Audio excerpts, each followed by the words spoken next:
I am up for more art challenges this year. If you are too, let me know by hitting the like button so I know that I should make more on this channel. So I have this big complete pattern directory book. It's one of my favorite books. I'm really into illustrating and designing patterns, if you didn't know already. And there's so much inspiration in this book, so I thought it would be fun to randomly pick a page from it, and that will determine the theme for the art challenge. To get a random page number, I'm using Google's number generator, and it just pops up if you Google it. For my book, the chapters start at page 16 and go all the way to page 649, so a lot of pages to choose from. I plug those in and just hit generate to get a random number. So for this challenge, I am going with page 135. This is such a big book that I have flipped through it, but honestly, I don't remember everything that's in it. So this will be a good challenge for me to refresh and learn some new things. There's a ton of categories in this book, by the way. This is in the category of flora and generic floral motifs, specifically garlands. This will be the theme for the challenge. On the left, we have textile design from the late 18th century. On the right, there is Heaven Sent UK 2005. You're welcome to join me in this challenge in any art medium of your choice, or you can try this with your own book. To take this challenge one step further, I've decided to let something randomly pick my color palette. I found this site called Color Hunt, which has an open, curated collection of palettes. It also has a random feature, which every time it refreshes gives you a new color palette. It's a really cool site for color inspiration, and I especially like that it breaks down the hex codes, especially if you use this for iPad art, which I'm going to use it for. You can download it or link to it, and it also has the RGB breakdown. So this is my random color palette that popped up for me, and it's what I'm going with. It's definitely not something I would have chosen on my own, but this is a challenge, so let's see what I can come up with.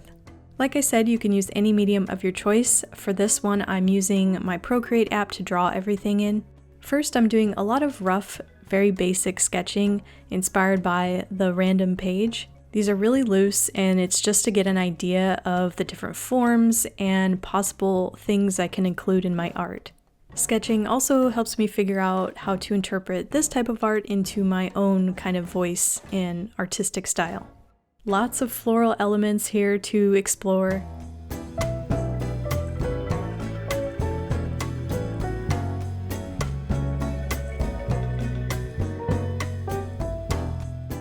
For my final art, I want there to be a sticker design and a pattern design. I then moved on to sketching sticker designs, and for this I'm going with the phrase figuring it out as I go.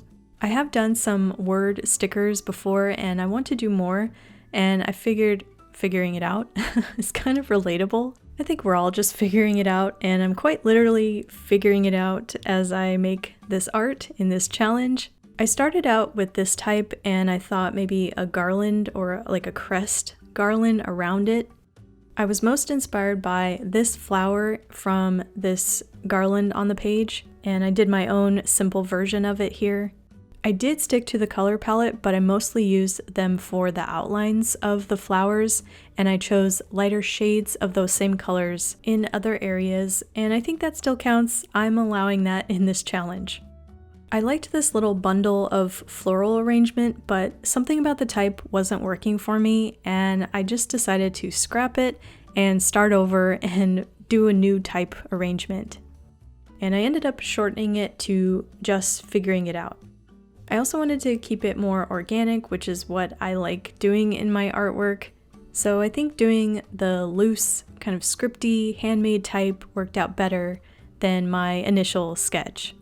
Here's my final sticker art, and for the die cut, the outline around it, I'll most likely do that in Photoshop because I find it easier to send to print that way. If you're curious at all about the technical parts of how I make stickers, I do have another video, and this goes over how I make them for my Cricut machine, but I also do this for sending them to a printer. Either way, you might learn something from this video, and I'll link it in the description if you want to check it out. Now for my pattern design, I do want to incorporate this little floral bundle here that I already made. try to do some kind of garland as part of the challenge. Maybe I can string it in this kind of like, I don't know what to call this, some kind of half drop, or maybe some florals in a diagonal pattern.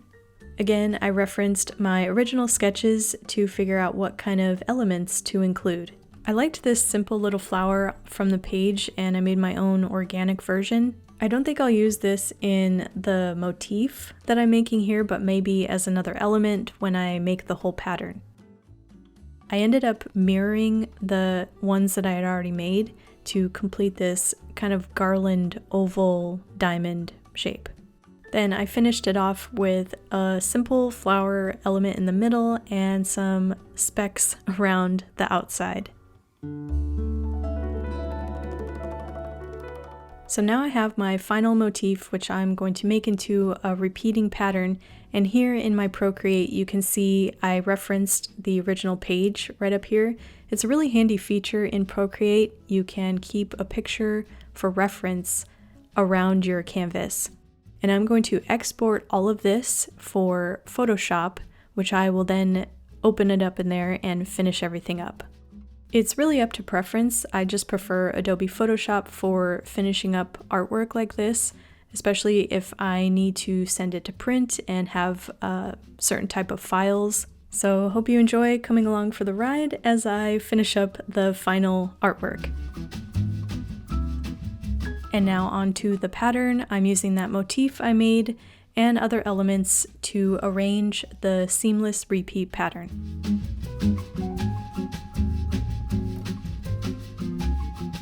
If you're curious about how I design print patterns and lay them out for print, I have a whole video covering the process. It's very much the process I just showed you, but more in depth and goes through the technical parts of it. It's not the only way, but it's how I've learned to make patterns from my artwork that I then apply to print products. So if you're interested in that, go check it out, link down below. So here's the pattern design I came up with. I don't really like the colors, but maybe if I change the background, it'll be something more interesting. I tried this darker shade of the yellow, still keeping in that color palette, and this created kind of a dark gold, or maybe some people would call it poopy or yucky. I kind of have a thing for combining earthy, maybe yucky colors, autumn colors, with brighter colors. I do plan on printing more washi tapes for my shop, and maybe this could be a future washi tape pattern design. But for now, I'm going to make this into a postcard art print, and I thought it would be good to try a different color. So I tried a blue background based on the dark blue in that color palette, and turned the blue flowers into pink ones. Let me know in the comments which color combo you prefer. I like both, to be honest. It's hard to choose one, so I decided to print both. And I'll be sending these along with the sticker I designed in this video to my monthly mail patrons. At some point they might be available in my shop, but for now my monthly mail patrons get first dibs on all my newest artwork. If you have the means and you want to support my art and my channel, go check it out at patreon.com/clemon. And I want to say a big thank you to my members and patrons. Thank you for your support. If you want to see more art challenges, I'll put a whole playlist right here. I have a lot from past years. Links will be down below. And I will see you guys in the next one. Bye!